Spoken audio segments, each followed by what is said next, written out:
Hi, this is Stan Hansen from Texas. I'm fixing to do an interview with Great North Wrestling, and I hope everybody enjoys this as I talk about my career. Well, I was born in a real small town, about 1,000 people in north central Texas, about 100 miles west of Wichita Falls, about 100 miles north of Abilene, and 100 miles east of Lubbock, just absolutely in the middle of nowhere. A couple of huge ranches around there, the 4-6 Ranch, a couple of, million-acre ranches all around that area and everything. But my granddad was a farmer, and my dad farmed after World War II for about 15 years, and so that's where I was born and raised, Knox City, Texas. And I understand you were a football player growing up. Yeah, I played all sports, but football was my main sport. I played baseball and basketball and football, but football was the kind of my avenue as I got in high school, and ended up going on to college and playing football in college on a scholarship at West Texas State, where Terry Funk had gone to school and Dory Funk had gone to school, and later Bruiser Brody went to school there, and Dusty Rhodes went to school there, and Bobby Duncombe went there, and Tully Blanchard. I mean, there's just a lot of guys that went to West Texas, ended up, mainly through the Funks, got into the wrestling business. How did you do in college football there? I did good. I played, back then freshmen couldn't play, but, I started my 3 years there at West Texas. I played linebacker, and I was actually a little big. It was the old Dick Butkus style, linebacker. And of course, they've all gotten bigger, stronger, faster, with time. But I was about 240, and pretty good middle linebacker. Now, did Dick Murdoch ever actually play at West Texas State? Because I heard that he would often do the alumni games. But he did do the alumni games. Dickie was a great athlete, and he was a legend around Amarillo, and everybody loved Dickie, and but I don't think he actually went to school at West Texas, but I heard that from a number of sources that he did end up playing a few of the alumni games, and I thought that was pretty cool. Were any of the other athletes that went on to become wrestlers playing there at the same time that you were playing? Well, I met Bruiser Brody there. He was there for a little while, but he left school after my freshman year, or during my freshman year. And Terry Funk was older, so he was already out, and Bobby Duncombe was already out. And Marced Solis, Tito Santana, he came in as a freshman. I actually was as a freshman assistant coach when he came in, and he ended up getting into wrestling. And I think Tully was behind him. I don't remember Tully being on that team. I think he came in, and Kelly Kanitsky came. Ted DiBiase ended up coming in right after me, so there was 2 or 3 different little generations of wrestlers that came. Is it true that Brody was known pretty well for his off-campus antics? Yeah, that's true. Frank had a little wild side. He was our coach who ran the program. We call him the behind his back, the fat man. He was about 5'10" and about 400 pounds, ex-Marine, and man, he ran off a lot of guys, but he made a lot of good football players too. Anyway, and he was probably one of the first people in the state of Texas. This is in the in the 60s that recruited blacks from back in the East Coast, Pennsylvania, and so forth.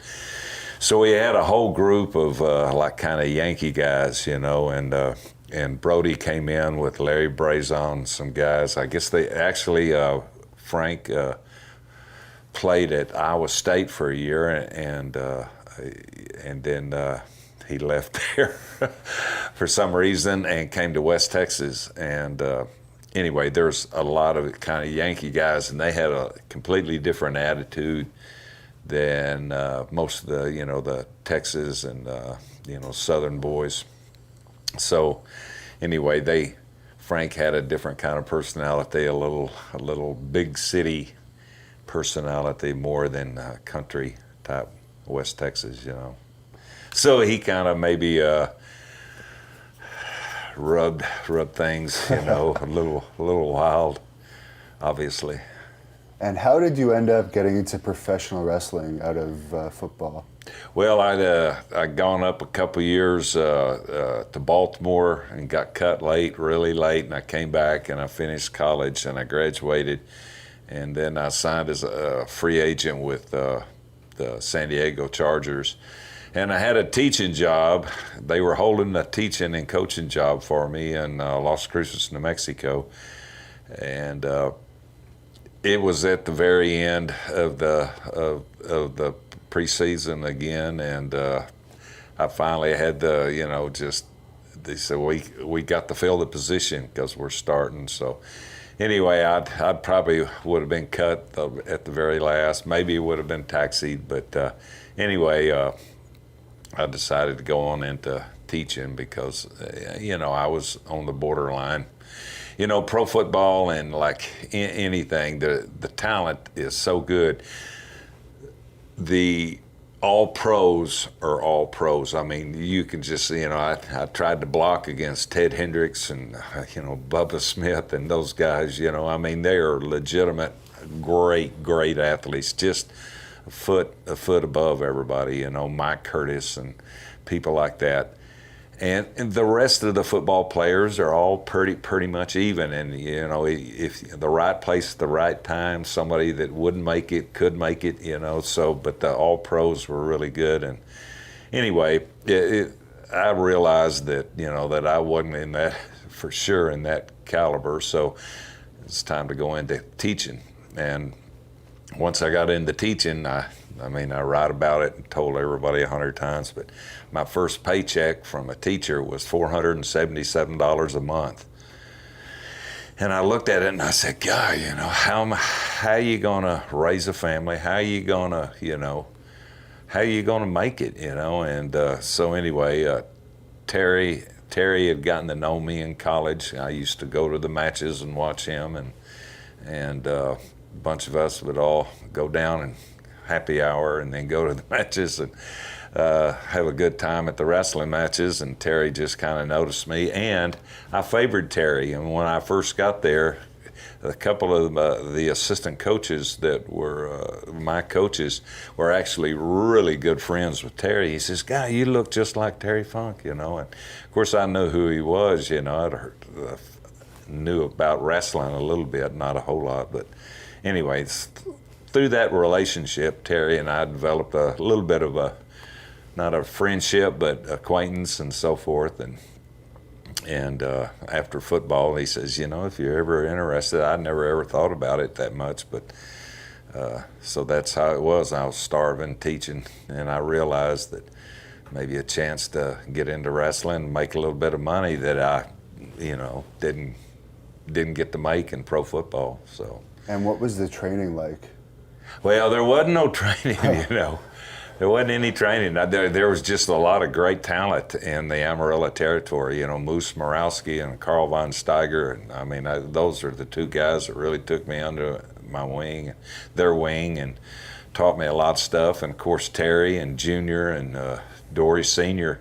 was still alive at the time, and they kind of pulled me aside, showed me how to get a headlock and get an arm bar, and and basically that's it. Now get in the ring and learn, and that's it. There was no training, and I don't know if that's good or bad, but I think it's probably good, because you have a chance to go out and watch, and you develop. You watch somebody do something that looks good, and then you think, golly, maybe I can do that. But this I'm old school, so who's to say what the right way is? Nowadays, they go through all this training and everything, and obviously they're pretty well, seasoned and polished and everything by the time they get in there, if they're lucky enough to get in.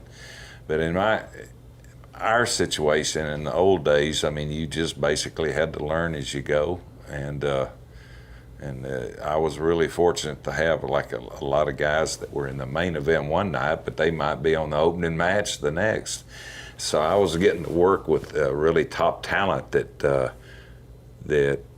treated me nice, and so that kind of played over. I always tried to treat the young talent, because I was young and I got treated good. A lot of guys didn't get treated good. I'm not helping nobody, they'd say, but I didn't have that attitude. Anyway, had a lot of good guys teach me a lot of stuff. Were you always a heel from the start?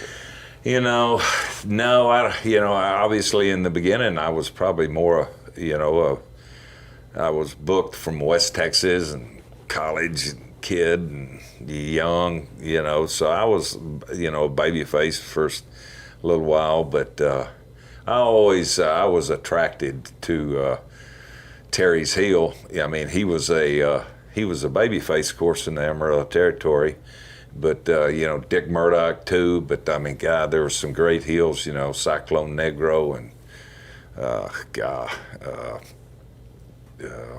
I'm just Cyclone Negro and Bobby Hart. He was from Canada. He was a great heel, wrestling heel, and underneath the mask is a patriot and everything. So and the Beast, he was instrumental too. What a great heel. So I was attracted to all those guys, and I guess in my mind, I always wanted to be a heel. Would Mid-South have been your first territory after Amarillo? No, I actually went to Dallas, and the Red Bastien was the booker, and Fritz, and Dallas was like 3 different territories. Dallas, and then they had San Antonio, and then they had Houston. There's 3 different promoters. Blanchard, was San Antonio, and then God, I can't believe the Houston, Paul Bosch. He was, and probably the best payoff man in the whole country. Everybody loved to work for Paul. And top guys could make, $3,000 or $4,000. Which is unheard of back then. When the opening match was making 100, or opening matches making 25 to 50 or something. But in Houston, it was you could always count on a good payday, so everybody loved to go to Houston. But Dallas was the first place that I kind of got a push, and yeah. Actually, before that though, it was Mid-South. I did end up going to Louisiana from Amarillo, and Bill Watts. Grizzly Smith was the booker in the beginning, but Watts came in and changed a lot of things, and so I was really green, and Watts brought in a bunch of really great talent, which was Dick Murdoch and Killer Carl Cox and Don Jardine, the spoiler. I mean, they were really seasoned, much better talent than Frank and I. But that's where Frank and I kind of got teamed up together in Mid-South. So did he get into the business after you or before you?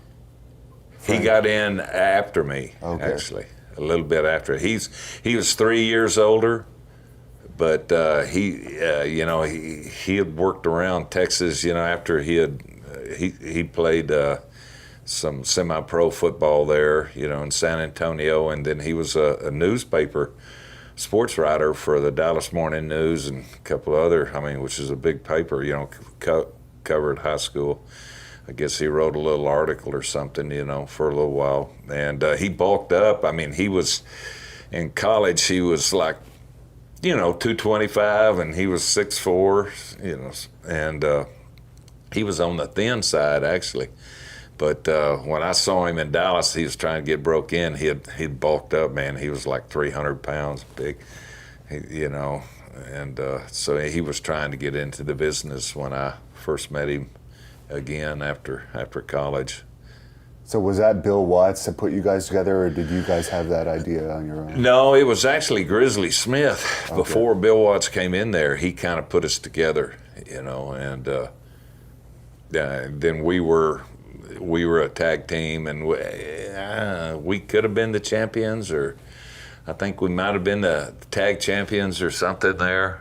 And Watts came in, and you know, over a period of time changed a lot of that around, you know, and so I mean we were with Buck Robley on the northern end, which was the small money towns, you know, and all the other guys worked in New Orleans and Jackson, Mississippi, and places, and we're doing, you know, we're making, you know, good money, and they were doing well because they were, in honesty, you know, they were probably, you know, they were better talent, you know, experienced talent and everything. But so Frank and I were kind of had to run around the north end, just barely making ends meet. I had to sleep in my car, and you know, have to try to find somebody to stay with on the road, and it was tough, and it ate at Frank, you know, for probably his whole career. But you know, and that ate at me too, you know, for a long time. But I ended up going back in there, and Watts treated me like, you know, after I'd gone through New York, and he treated me well as he, you know, I guess can. So, you know, I didn't hold that kind of bad feeling where Frank was me against them kind of attitude. Right. There was a couple confrontations with him and Watts, I heard. Well, you know, I don't know about that. I mean, I'm sure we all had confrontations with Bill, you know, but you know, nothing physical or anything, just you know, verbal type stuff. You know, that's just a kind of that's the business. And how did you end up going to New York for the first time there? Well, like I said, I went into to Dallas, and that's Red Bastine and everything. And a guy named Mike Padusis, an old timer from Steubenville, Ohio, who was good friends with Bruno, was living in Dallas, and he hung around the wrestling business. He wasn't wrestling anymore, but he came and he saw me, and I guess he ended up saying, hey, you know, he liked my style or something, and so he called Bruno, and then Bruno was always probably looking for somebody, you know, somebody new to work against, you know, and somebody fresh. So anyway, Bruno called me, and then Bruno called Vince, and then Vince called me, and so, you know, Red Bastine was really nice as a booker. I was involved a little bit. I was like the number 2 guy. The Stomper was the number 1 guy in the Dallas territory, and J.J. Dillon was his manager, and they were the top heel. And then I was kind of like the number 2 guy, but you know, I knew exactly where I was, and I liked that, you know. And but anyway, so Red Bastine gave me my blessings and say, hey, go on, you know, and I appreciate, you know, him probably giving me a good word. And anyway, that's how I got there, Mike Padusis. So it was planned from the start that you were going to have the matches with Bruno? Well, I don't know if it's planned. I mean, that was the way that the system worked in the old WWF, you know. Bruno was the champion, and they would bring in different, you know, top guys. And I was not a top, you know, I wasn't considered, you know, a top guy. But they had Bruno was working when they brought me in. He was working with superstar Billy Graham, Ernie Ladd, and Ivan Koloff. I mean, 3 of the top heels in the whole country at the time. So they, you know, you went through that, and they were. So at the time I came in and I ended up working against Bruno, they were through working, you know, the way the system was, they were through working with Bruno in the Garden, but they were still going to be working with him in Pittsburgh and Boston and Philly. And so all those guys, you know, you'd work all the way around the whole territory. And we've done a few interviews with Billy Graham, so I'll just bring it up. What were your memories of knowing him over the years? Well, you know, he was like the top guy. You know, I mean, he was one of the top guys that I was following, and you know, I ended up hurting Bruno. So you know, I mean, I slammed him on the back of his neck and broke his neck, and you know, he was luckily it didn't have any kind of nerve damage, but it did hurt him, and he was out. And so Billy Graham and Ladd and all those guys, you know, and Koloff, they didn't get a chance to finish their run, right? So it cost them a lot of money, you know, that they should have been making. So, but they never outwardly ever held it against me, you know, and things like that happened. But I'm sure I cost them a lot. But you know, Billy Graham I think he was probably one of the first big muscle heads, you know, I guess, to, you know, do that gimmick. And then, you know, there's others after him. But and you mentioned the breaking Bruno's neck. Did Bruno hold any type of animosity towards you over that? He never showed that, and to this day, you know, he's just been the classest act. And you know, we had a chance here lately to touch base with each other at the WrestleMania in Dallas, and you know, we got a chance to. My family got to meet him and everything, and he's just been a class act. And I mean, he gave me some good advice. He said, "Don't stay around forever, you know, and get beat down, you know, so you know you can come back." And so I kept that, and I kept that advice to me, and followed it, and it. Got heat with some of the higher ups of the WWF at the time, because you know I wanted to maybe come back and work against Bruno and you know, so I followed his advice. What was the Shea Stadium match like with Bruno? Because that was such a huge event at the time. Yeah, it was. You know. You know, of course, it was a combination of, you know, Muhammad Ali and, you know, Inoki. And then Andre fought Chuck Wetner, you know, here in New York. And then you know, Bruno came back from his broken neck, you know, against me. And so they closed-circuited that all around the United States. I guess they, you know, in different territories in the NWA and everything. But I heard only in the Vince's territory that did it really draw any kind of money. And mainly it was to see Bruno come back. It wasn't to see Stan Hansen or anything. It was to see Bruno come back, and it was quite impressive. And yeah, people were, you know, really excited to see Bruno come back. They hadn't done a stadium show in that territory for a while, I don't think, before that. You know, I heard that they had done one before with Pedro Morales and somebody in New Jersey, or you know, I don't know where it was, but anyway, this was Shea Stadium. Of course, it's gone, but you know, it was, you know, about 40,000 people or something, I guess. I can't remember, but it was good, and they closed-circuited it all around their territory, and evidently it did good there too. Was Freddie Blassie your manager all of your runs with the WWE, or was it? I'm trying to think. Yeah, I went back through there. Let's see, 80, 81. I think he was. Yeah, I think he was. What did you think of him? I like Freddie. You know, he was, of course, he was actually a huge star in his day. You know, as a wrestler, West Coast, East Coast, Georgia, a lot of places he was, and Japan too, I think. Yeah, that's right. You know, that's right. He was way back there against Ricky Dozan, and you know, before they split it up, before Baba and Inoki. You know, so that's right. He was, but Freddie was like I said, just the older guy, and he had a lot to bring to the class, you know, and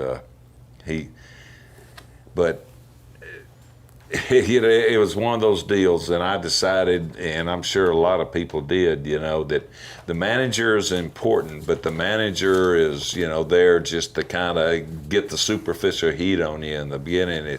But and I told Freddie, I said, I don't want to offend you, but you can have 30 seconds to get Freddie as the manager over, but I get the other minute and a half because it's my personality and everything else. So once we kind of got that straightened out, it was they would have taken the whole 3-minute interview if they could, and there's nothing wrong with that because he was instrumental, and along with Captain Lou and the Wizard, they were the 3 managers, and they were there for a reason.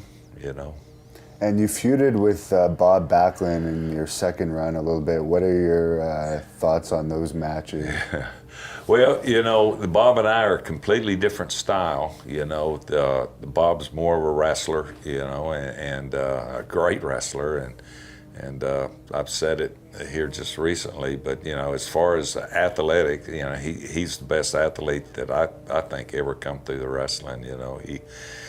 He's just a phenomenal athlete, just in great shape and everything, and and he started a lot like me, starving, living in my car. We went through some hard times. Got to know him actually in Amarillo, where he got a chance to, they pushed him with his amateur background and everything, and a lot of stuff. And so, we ended up touching base in '81, and he was the champion. And of course, I was coming out of Japan. New Japan Pro Wrestling actually booked me in there with with Vince, and so and they had a few conditions that they wanted followed on me, and I told them, I said, well, I don't think they will accept anything like that, but they ended up doing it, and so then I held them to it and got a little heat because of our original agreement with New Japan. But Bob was the champion at that time, and then I worked a little bit with Bruno also, and he was still wrestling. So, but Backlund was the champion. He was good. Okay, so when you worked with Backlund in Japan, did you think that helped establish you in Japan to begin with? No, I think I was already somewhat established by the time I worked with Bob. I tell you, who got me established in Japan was Andre the Giant. He was. Andre came over. Andre was a smart guy. The Giant can only go around as the Giant so many times, and you can only have so many handicap matches in Japan. And so he was looking for somebody opponent, and I was getting pushed by New Japan, and so I ended up just into the ring together, and for whatever, some kind of a Madison Square Garden tour or something, and Andre was there, and I fought him like I was fighting everybody in Japan, and Andre was smart enough to hear the people react, and so he was looking for an opponent, and I think that he so golly, this is the guy I can take. He's another gaijin. He's not a Japanese.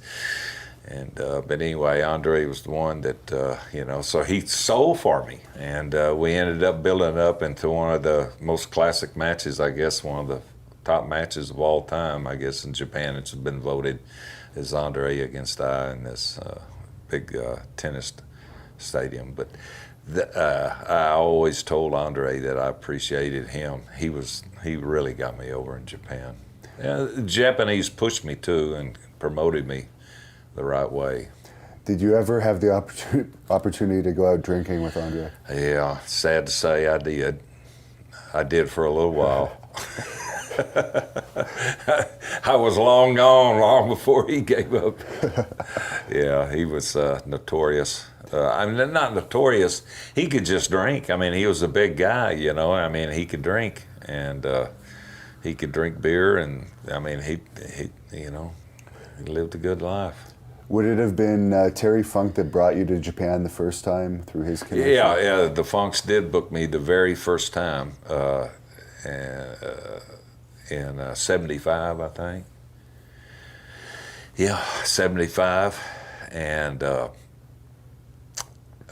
next time I was coming out of New York, and Vince Sr. booked me for New Japan this time. I went for All Japan and Baba the first time through the Funks. They were booking for Baba, and but the next time Vince booked me, and then after a couple of tours there, New Japan came and said, is Vince booking you, or are you booking yourself? And I said, no, I'm booking myself. So that ended up causing, a little heat between Vince Sr. and me, and,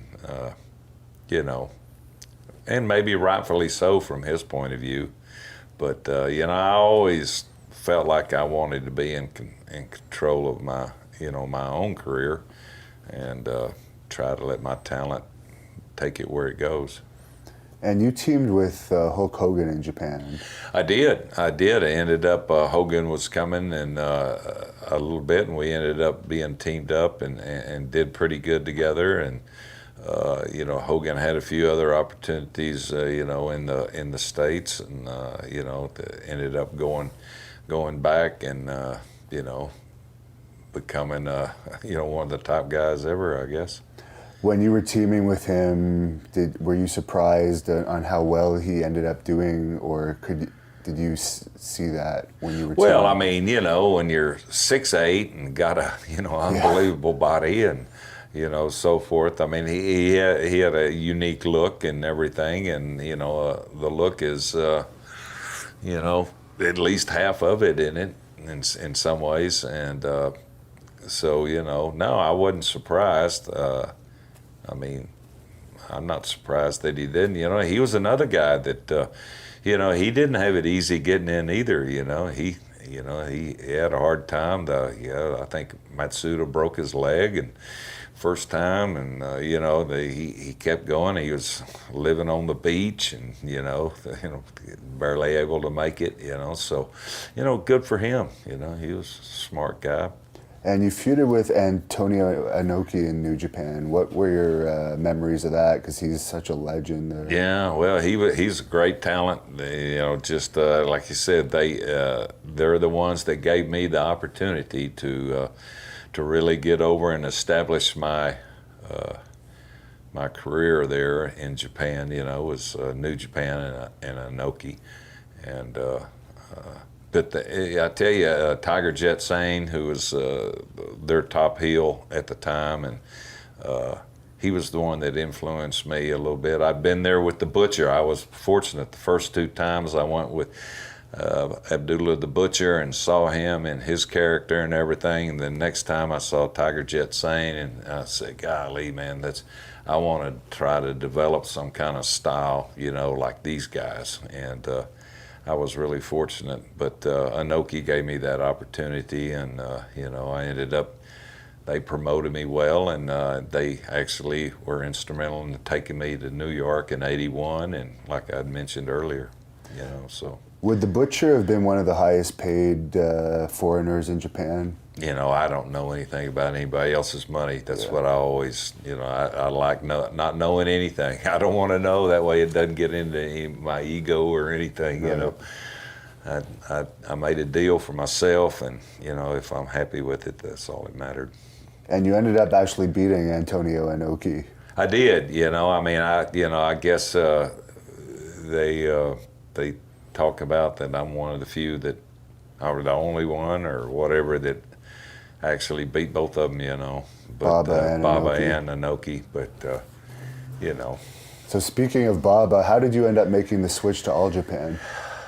Well, they went and got New Japan, ended up going and getting Abdullah the Butcher. So they started this war, in talent, which is that's good. I mean, it's good for the talent, isn't it? But I was getting pushed, and they were pushing me good, and they, they brought Abdullah over, and it was big news and everything, and so I was sitting there looking, with Hogan and I were teamed up, and I mean we both, saw it, and Hogan ended up going back to the States, and I was just sitting there saying, God, well, I wonder where they're bringing him in, where's this leave me? They were pushing me too, so I mean, do we need the butcher? We were doing good business. So anyway, Terry Funk got a hold of me, and because we had a relationship from college, and he broke me into the business. So. And he was in charge. He of was booking, with All Japan and John Japan. Baba, so they said, "Are you interested?" And I said, "Well, I don't know, man. They really treat me good here, and I got a good job and so forth." But he says, "Well, let's talk, and let's meet." And I said, "Okay." So anyway, I met with Baba, and one of the things going back, Bruno always told me, he says, he worked for Baba, and even though Vince was working with Inoki, Bruno only worked for Baba. And he told me, way back there in '76, he said, you can trust Baba, Baba's word. And that always stuck with me, and so anyway, I met with Baba, and, we made a deal, and we had to keep it quiet for a while and be sure everything was done the right way, and anyway, ended up going to All Japan and ended up working 25 years for him. And we had a contract, in the beginning, for like a couple-year contract. But after that, everything was just on a handshake. There was never a contract between us, and he trusted me, and I obviously I trusted him, and it lasted a long time. And All Japan is where you were teaming with Brody a lot. Yeah, I ended up, Frank was their kind of what I was on New Japan. They were pushing Frank, in the same kind of way, and All Japan at the same time. And King Curtis and Mark Lewin, and a lot of the NWA type guys, and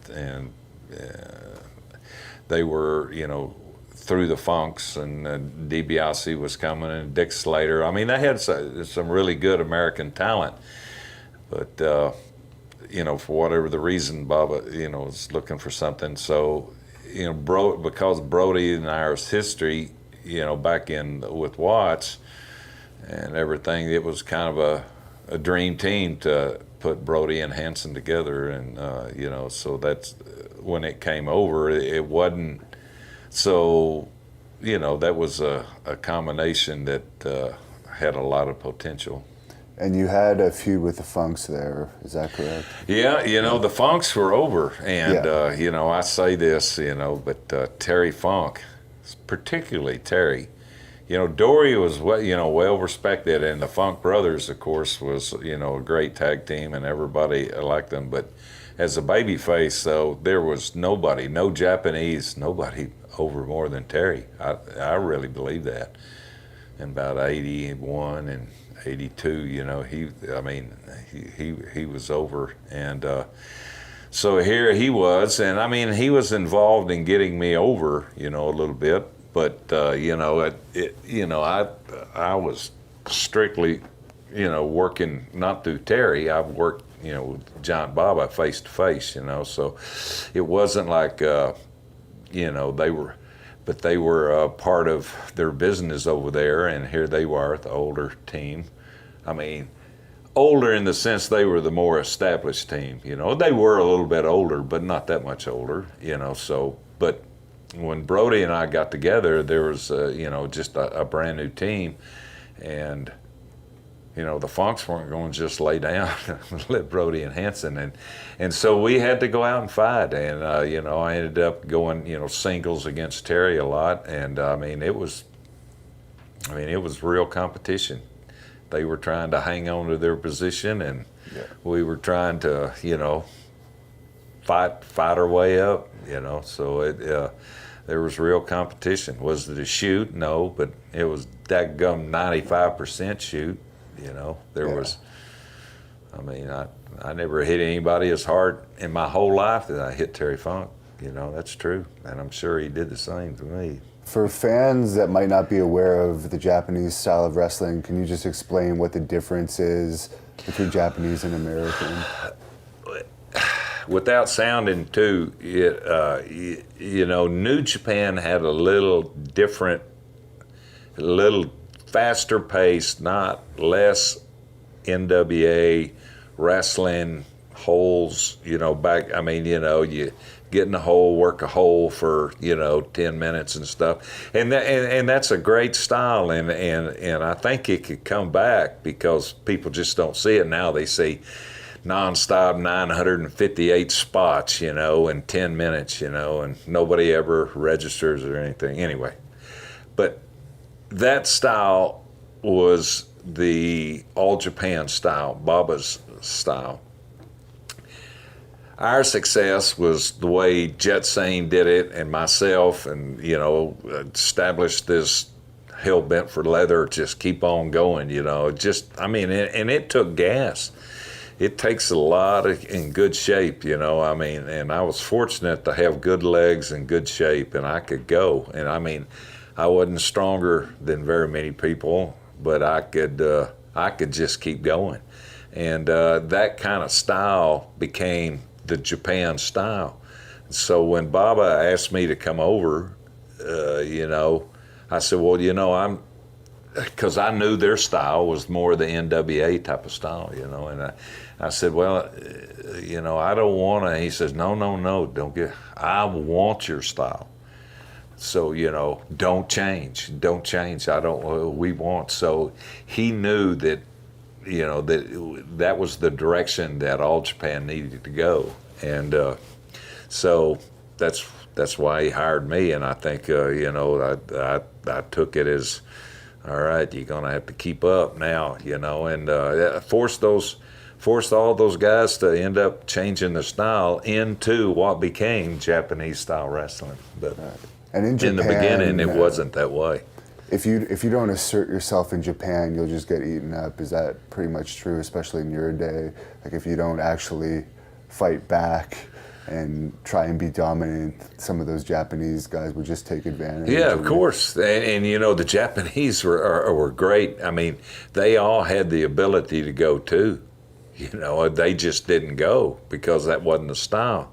But they, you know, they didn't lay down. And when they saw how much Frank and I were going just tooth for nail and everything, it changed them. You know, what are they going to do? Bend over back? This is their country. You know, you know, they're the company. You know, we're just gaijins coming in.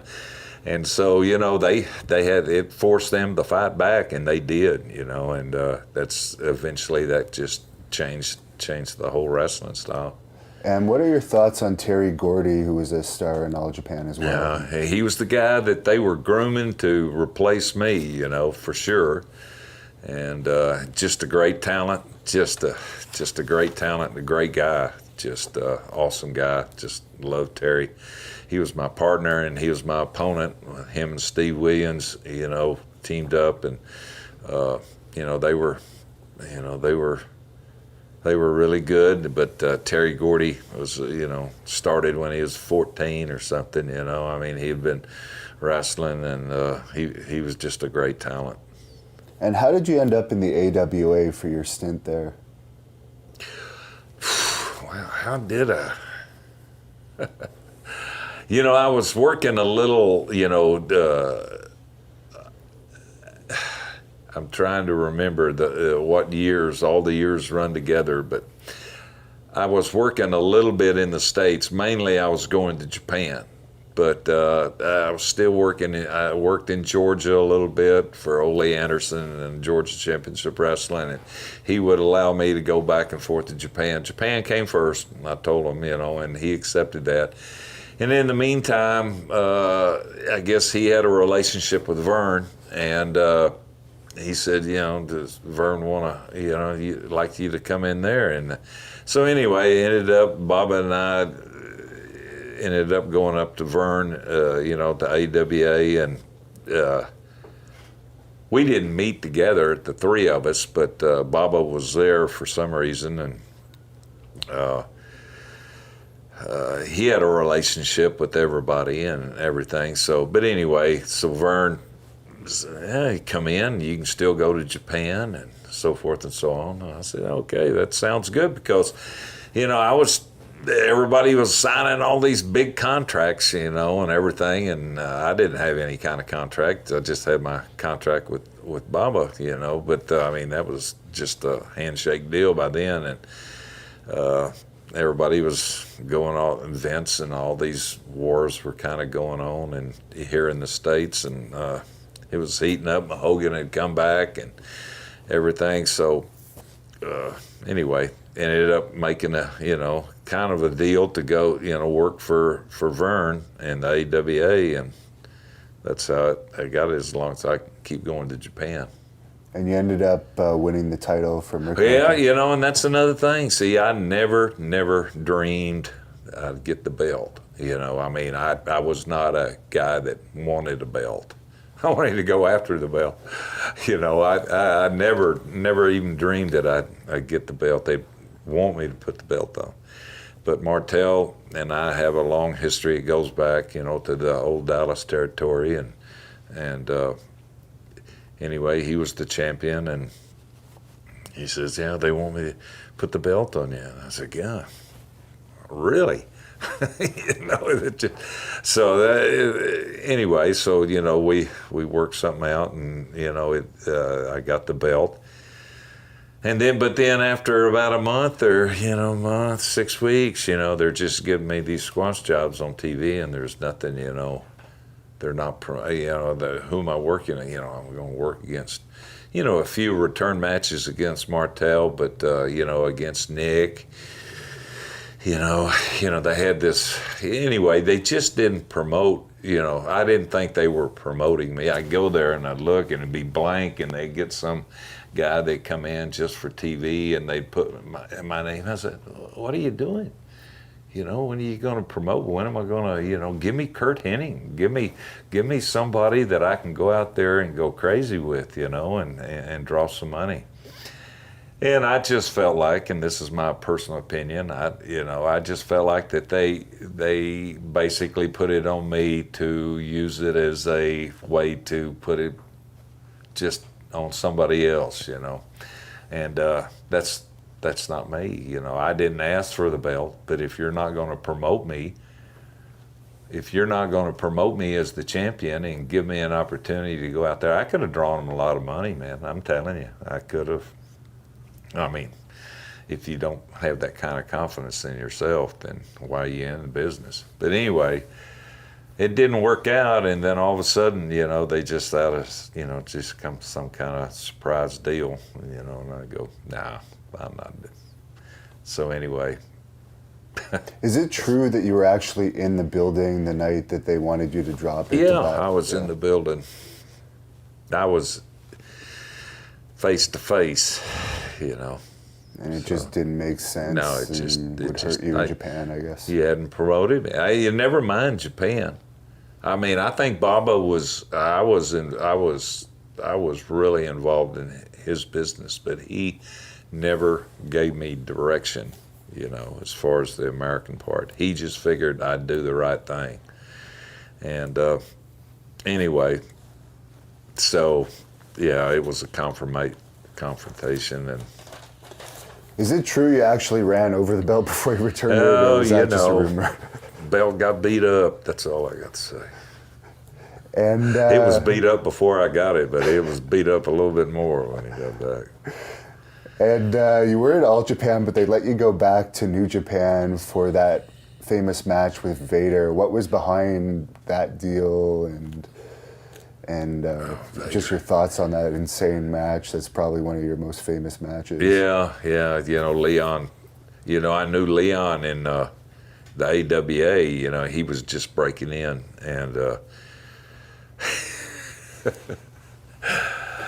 I guess it ate at Leon for a long time, and we're good friends. I like Leon, and I think he likes me, and you know, I mean, we have a part in history together, you know. But you know, he was you know, he was just starting out and everything, and they put me in a couple of matches with him, and you know, I went out there, you know, as a veteran, and in the sounds in the right direction that the match should have gone, because of my position and Leon just starting out, even though he was a huge, big, strong athlete and all these, I mean, a legitimate, you know, type of guy, you know. So anyway, I went out, we had a couple of matches, and he's told me since that, he says, you know, I've read where they said there's never been a bigger mismatch in the history of pro wrestling as Stan Hansen and Vader, you know. And I guess it really probably, you know, it hurt him, you know, it hurt him to read that, you know. And so anyway, so this match came about. Somehow they had a joint show over there, and they had a match between me and Leon, and you know, and he was wearing this big thing, and the Vader costume, and everything. I mean, he was over. I mean, he was over big time. And anyway, they put us together, and it just, I mean, I knew it was going to be, you know, big old stiff match, you know, and sure enough, and I guess, I mean, he was telling me the story here at WrestleMania just here recently when he introduced me, you know, he was saying that he was walking, he told Inoki that, he says, you know, I can't carry this thing on my shoulder and step up there to the ring with, he says, well, why not? And he said, well, Stan Hansen, you know, he's not going to let me walk in here into the ring with this thing on.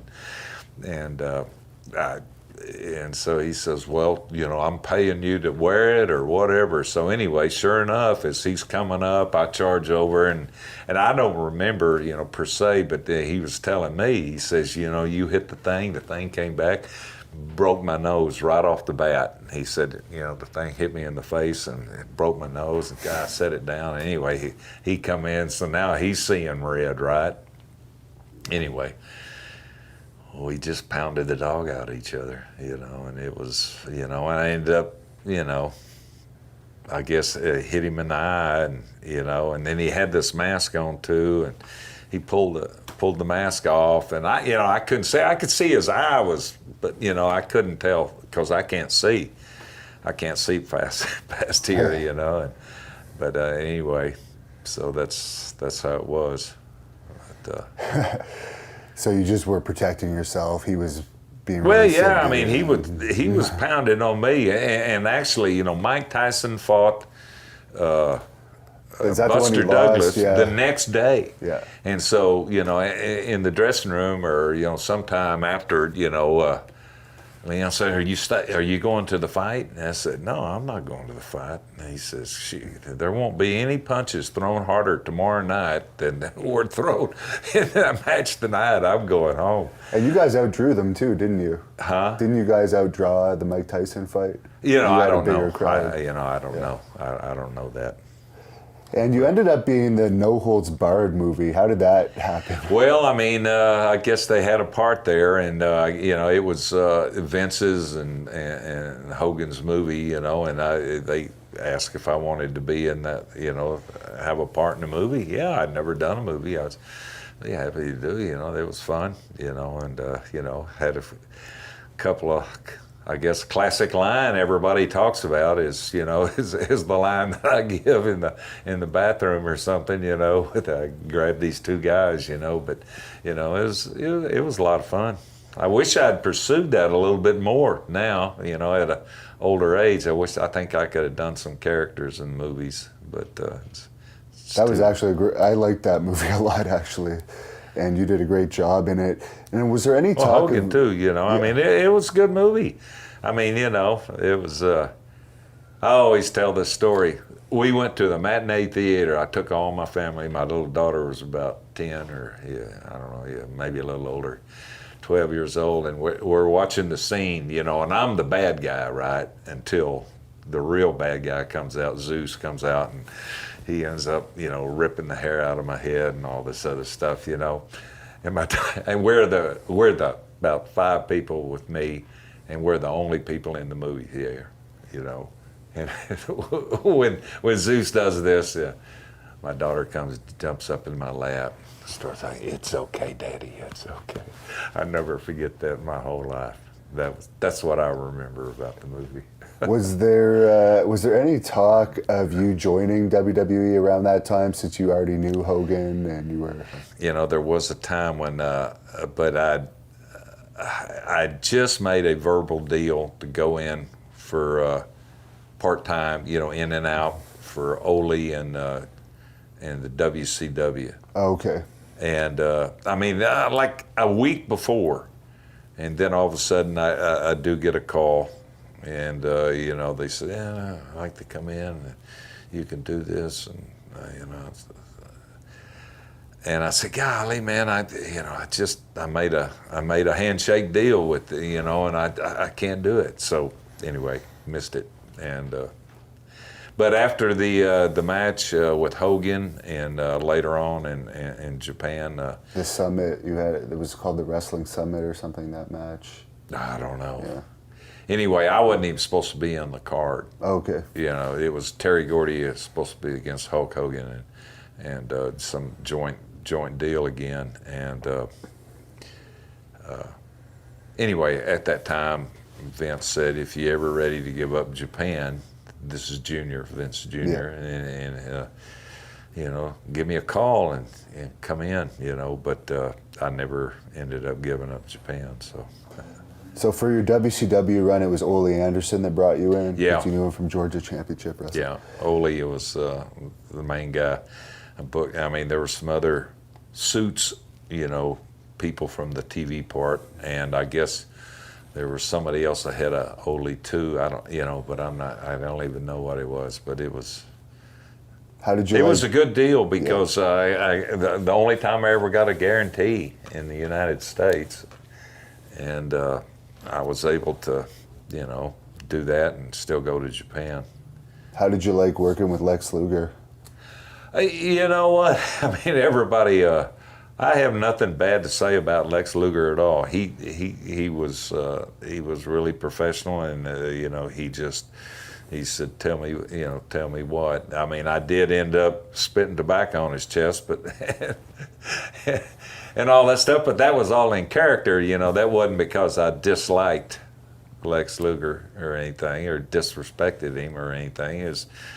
I was spitting tobacco on everybody, so, you know. Do you think they kind of dropped the ball with you there? I mean, it was Yeah, memorable. of course they did. They you know, it was, they really blew it, and I think I could have, that whole character was getting over unbelievable, you know, but. Is it true that you left WCW because they had some Desperados angle that they wanted to do with you? Yeah, they wanted to do some kind of cartoon thing, you know. Dusty had come in, Ole was kicked out. Dusty had came in, and they were going more towards the entertainment per se than the wrestling. And I liked all those guys, you know. They were nice guys, you know. Dutch Mantell and Randy Colley and somebody else. And, you know, there's 3 guys. Bart, Black Bart, and all great guys. Yeah. And, but, you know, I didn't want to be a cartoon. They had me when I worked against Vader again, because they wanted to redo that match. They just kind of threw this together out in Phoenix and stuff, and they had me Missy Hyatt, and they had, you know, they put on some kind of, they said, you know, put on some big old boxers, you know, and I'm going, I'm not going to do this, you know, and so that's where I made up my mind. And there were some other personal things. My wife was pregnant, expecting her son, and I said, you know, when it gets too much for you, let me know, and I'm gone. And so, I mean, there was a combination of things, but yeah.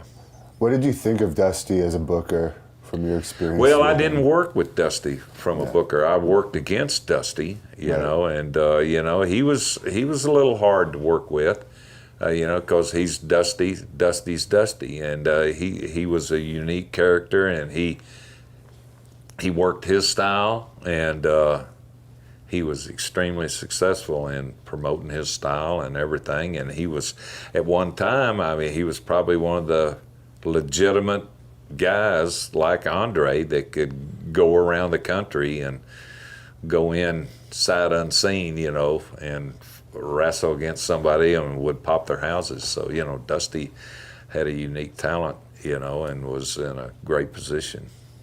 And as you were finishing up your career in All Japan, you had a feud with Misawa. What are your thoughts on that feud? Well, I mean, it's I was involved with all those that second generation of guys, starting with Misawa, you know, Kobashi, Kawada. Those three guys were just great opponents. And I mean, I was lucky to be in that. Things happened, you know, over in Japan that caused, you know, Tenyu left, took, you know, a lot of the top, the middle and higher middle hierarchy talent with him. And so all of a sudden, Baba is there, and he's got these, you know, Misawa, Kawada, Kobashi, young guys. And I was involved in, you know, working and getting those guys, and those guys fought me, and I fought them back, and, you know, we had some great years, the best years of all Japan. Business was done during that time, you know, when you know, those three guys were coming up and taking over, yeah. And how did All Japan change once Giant Baba died? Well, I mean, you know, there was some politics going on inside Japan that only Japanese people are divvy to. Nobody, I mean, there's all the scoop sheets and everything, you know, they think they know everything. They don't know nothing, you know. That's my opinion. You know, it's just what stooges feed them, you know. But anyway, you know, what goes on but inside the Japanese, you know, is, you know, I sure didn't know what was going on. So, you know, All Japan changed. Baba, of course, I mean, I knew that once Baba passed away, then things would have to change. And sure enough, you know, Misawa eventually took most everybody and formed a new company. But Ms. Baba was trying to get to a certain time, you know, anniversary date. And so it, you know, I was, you know, still involved, you know, with it, but then I had some health issues, you know, arthritic issues that came to light, and I knew that it was time for me to quit. So anyway. What happened to your wrist there? I noticed you have a bit of the other one. Oh, yeah, I don't know. A little too hard. And you ended up being inducted into the WWE Hall of Fame. Just what are your thoughts on that? And well, I mean, wow. You know, I mean, I was inducted into another Hall of Fame, you know, the Pro Wrestling Hall of Fame, where all the guys voted me in a few years ago. And that, you know, that was a nice gesture. And then this year, the WWE, I wasn't ever thinking about it or anything, and but just out of the blue, they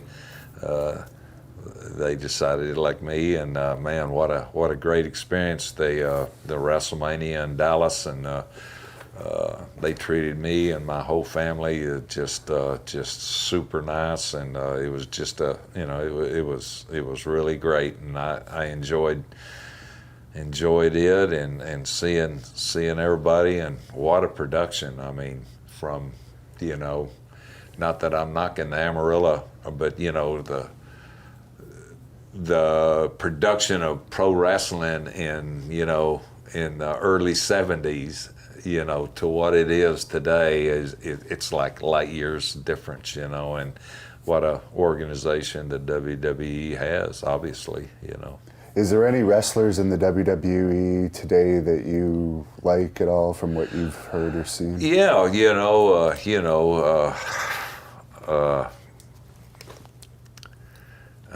JYB. You know, I mean, I met him over in Japan, and I always liked him and got along good with him, and you know, he ended up becoming, you know, a really big star and everything, and. You know, I think you were one of his heroes too, growing up. Well, from what I've heard. Well, I mean, like I said, I thanked him. I think He for took your lariat too. He kept my name out there. With everybody uses the clothesline, but he kept putting over the the lariat, and he had mentioned me over time, I guess, and that's nice. I'm glad he did that, and he threw one too, and and so it's good, and so there's a lot of great talent, young talent. I always, I don't watch it all the time, but there's some great talent out there, young guys, and Randy Orton, and second generation guys, and it's there's other people that just don't come to my mind right now, but Bradshaw was one of the guys that was really kind of kept my name out there. That's nice. And Johnny Ace, got to know him really good. John Laurinaitis, he was ended up being in Japan with him a lot, and then he left and got into the promotion part of the business, the booking part or whatever. He's a good guy, and all those. Yeah, so there's a lot of talent out there, and of course The Rock is done really good. And I knew his dad, and I know his granddad, and worked against Peter Maiva, and he was a real deal. And the one territory I forgot to ask you about until now that you were popular in was Puerto Rico. You had some huge matches there in front of, I think, the largest crowds ever in Puerto Rico, some of your matches. Just if you could briefly go over your memories. Yeah, Frank and I were going to Puerto Rico, and, that was another place we could go and do our style, and we got the opportunity, Carlos Colon was, the top baby face, and he was over, and he was a really a good opponent.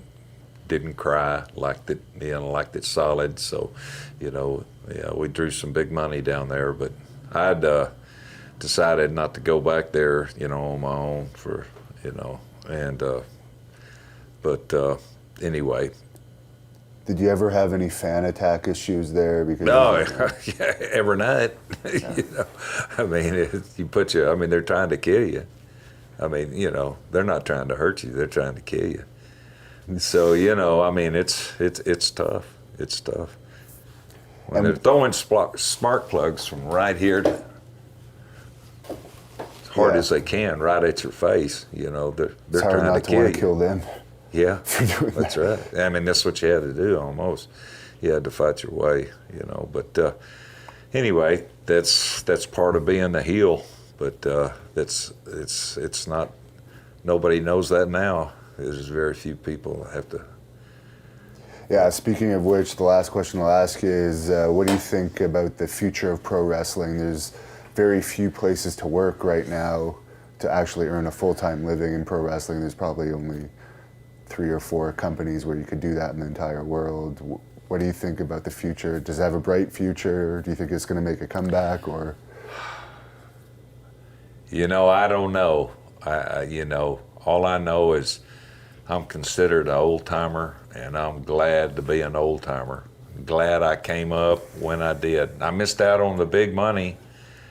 I missed that because I was in it for the money. That was the only reason I was in it. And I don't love the business. I'm not a second generation guy. I was in it, try to make a living, try to get ahead. And so anyway, the future, I have no idea, except whatever the WWE's doing and the other groups, and even in Japan, they're moving in that direction. I think we got to say that's the way it's going. So that's the way it's going to be. Oh, and I have to ask you about Brock Lesnar. What do you think of him? Because he seems to be a guy that's probably the closest to your style in the WWE now. Yeah. Does a realistic stuff. Well, of course, I know who he is Yeah. physically. I really don't Haven't know seen him much of and him. everything. Obviously, he's everybody really. He's carved out a great spot, so everybody talks about him and everything knows who he is, and he goes out and getting the big money. That's good, isn't it? Yeah. Good for him. And is there anything you want to say to your fans that are going to watch this to close this interview? Yeah. I don't know.